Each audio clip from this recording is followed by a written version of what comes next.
Faridun Alifah dari kelompok 6. Di sini kami akan membahas tentang musnahnya barang yang terhutang. Izinkan saya juga memperkenalkan teman-teman saya. Yang pertama itu ada M. Fahri Putra Atala, M. Fajri Javanka, M. Rizky Rahmatullah, Kaila Febria, Nesya Dwinanda, Rafli Raja Akbar, dan Indra Pangestu. Apa sih musnahnya barang yang terhutang? Dalam perjanjian, barang dapat menjadi objek utang yang dapat musnah sebelum dapat diserahkan. Hal ini dapat menimbulkan persoalan tentang siapa yang menanggung resikonya. Pemahaman dan aturan yang terkait musnahnya barang dapat diperlukan agar hak dan kewajiban para pihak tetap ada dan jelas. Apa saja sih syarat-syarat musnahnya suatu barang yang terhutang? Yang pertama, barang harus benar-benar musnah ketika tidak dapat dikembalikan kembali. Yang kedua, si penghutang tidak terlibat dalam musnahnya barang tersebut atau tidak lalai. Yang ketiga, si penghutang tidak punya niat buruk atau etika jahat dalam musnahnya suatu barang. Baik, terima kasih. Akibat hukumnya, perikatan hapus.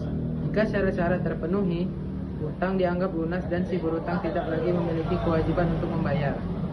Risiko beralih. Risiko musnahnya barang beralih kepada si berpiutang atau kreditur jika barang sudah diserahkan kepada si berpiutang. Saya akan membacakan pengecualiannya. Pengecualiannya ada dua. Satu, kesalahan si berhutang. Jika musnahnya barang disebabkan oleh kesalahan atau kelalaian si berhutang, maka si berhutang tetap bertanggung jawab. Yang kedua, itikat buruk. Jika si berhutang memiliki itikat buruk, maka perikatan tidak hapus dan si berhutang tetap harus bertanggung jawab. Baiklah, di sini saya akan menjelaskan pasal yang berlaku dari materi musnahnya barang yang terhutang, yaitu pasal 1251 KUH Perdata, yang berisi, jika barang yang terhutang itu musnah, maka utang itu dihapus, baik barang itu musnah karena kecelakaan atau karena kesalahan si berhutang, kecuali si berhutang telah beritikat buruk atau telah melakukan kesalahan yang berat. Baiklah, masuk ke bagian contoh kasus. Contoh kasus yang pertama yaitu musnah karena kecelakaan. Si A meminjam laptop kepada si B, lalu terbakar karena korsleting listrik tanpa kesalahan si B, utang B dihapus. Yang kedua, musnah karena kesalahan. Si C meminjam mobil kepada si D, lalu dia meninggalkan mobil tersebut di tempat terbuka dan dicuri. Si D tetap bertanggung jawab. Yang ketiga, itikat buruk. Si E meminjam barang berharga, lalu menjualnya. Si E tetap bertanggung jawab dan bisa kena sanksi hukum.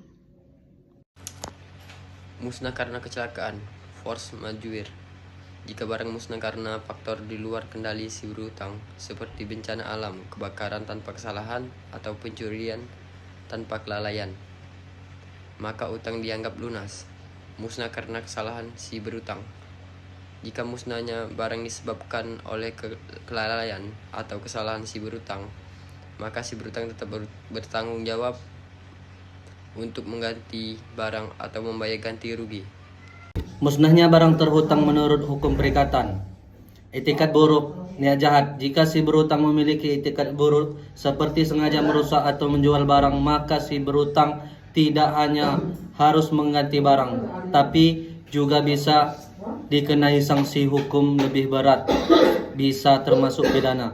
Bukti dan pembuktian. Si berhutang sebaiknya memiliki bukti yang mendukung bahwa musnahnya barang tidak disebabkan oleh kesalahannya, misalnya laporan polisi, saksi, atau dokumen. Penilaian ganti rugi. Jika si berhutang bertanggung jawab, ganti rugi biasanya dihitung berdasarkan barang pada saat musnah, bukan saat perjanjian dibuat. Risiko dan tanggung jawab. Dalam hukum perikatan, risiko musnahnya barang biasanya beralih kepada pihak yang menguasai barang atau si berhutang, sampai barang diserahkan kepada si berpiutang. Jika barang sudah diserahkan, risiko beralih si piutang kecuali ada perjanjian lain. Perjanjian khusus. Pihak bisa membuat perjanjian khusus yang lebih spesifik, seperti menentukan siapa yang menanggungkan risiko jika terjadi musnah, mengatur cara pergantian barang, misalnya ganti dengan barang serupa atau uang. Pembuktian dan proses hukum. Bukti. Si berutang harus membuktikan bahwa musnahnya barang tidak disebabkan oleh kesalahannya.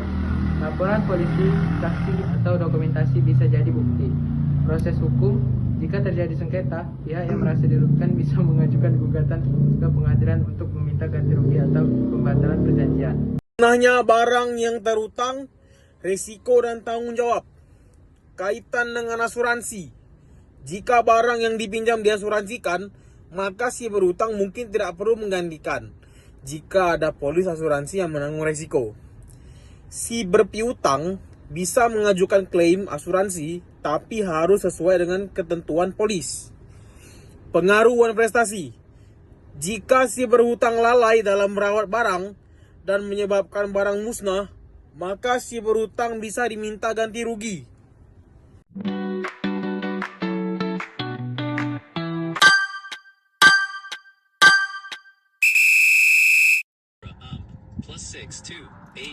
Kenapa ya?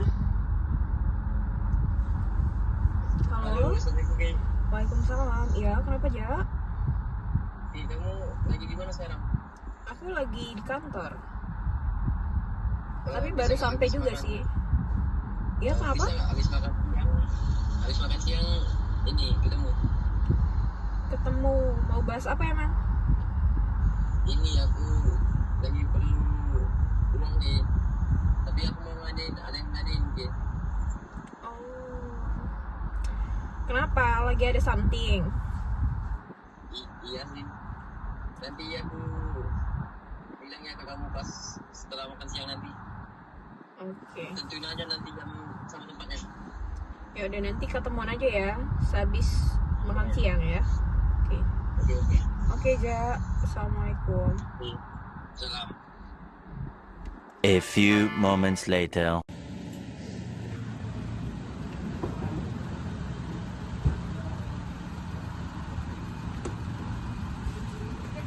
Halo, Ja. Halo. Jadi gimana kabarnya? Alhamdulillah. Baik.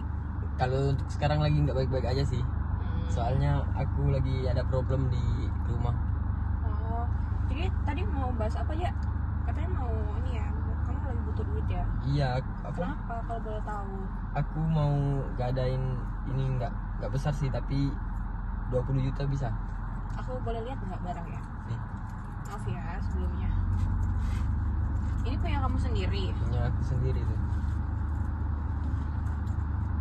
Aku emang sengaja sih buat jaga-jaga. Kalau lagi seperti ini kan invest bisa. ya.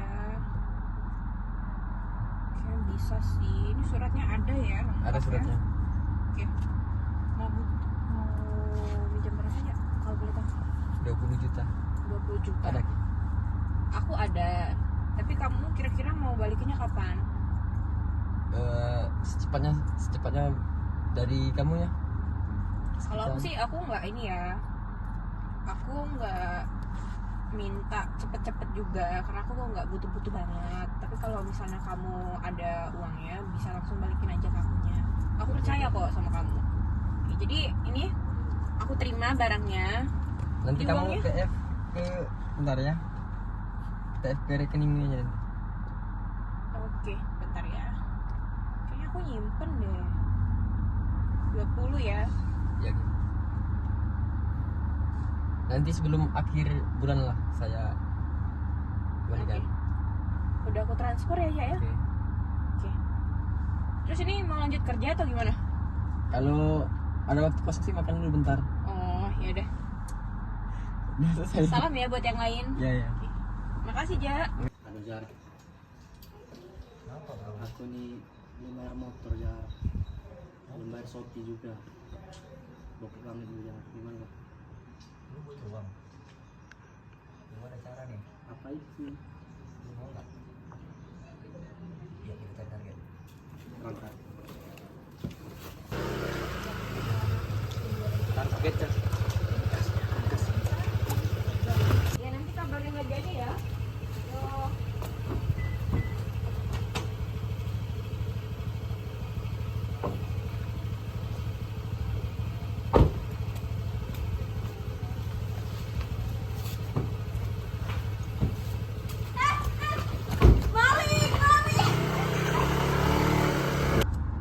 Ja, aku minta maaf banget banget sebelumnya ya. Kemarin jadi sempat kejadian pas aku sempat dicuri sama orang. Aku nggak tahu juga orang itu siapa, tapi aku udah sempat cek CCTV, aku udah laporan juga. Jadi aku udah sempat bikin laporan dan ini surat laporannya. Ini kehilangannya di mana? Di kantor atau di rumah? Di rumah. Jadi waktu aku masukin tas ke dalam mobil, aku muter, aku lihat orang asing itu membuka mobil, tiba-tiba dibawa kabur tasnya. Ini misalnya kalau si pencurinya nggak ketemu, gimana aku mau balikin uang kamu? Jadi gini aja, kalau kata aku sih, kamu balikin uang aku setengah aja, atau gimana enaknya? Karena kan itu Mas punya kamu kan, udah kamu titipin ke aku dan aku udah pinjemin uang ke kamu kan. Jadi kalau saran aku ya, itu Mas kamu kan jumlahnya nggak sama jumlah uang yang aku kasih ya, lebih besaran jumlah uang yang aku kasih ke kamu. Jadi kalau kata aku sih, kamu balikin setengah aja, setengahnya kamu nggak usah balikin. Berarti saya balikin ke kamunya 10? Iya, gimana?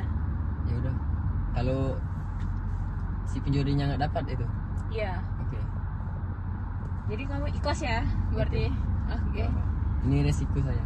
Iya, oke. Makasih aja.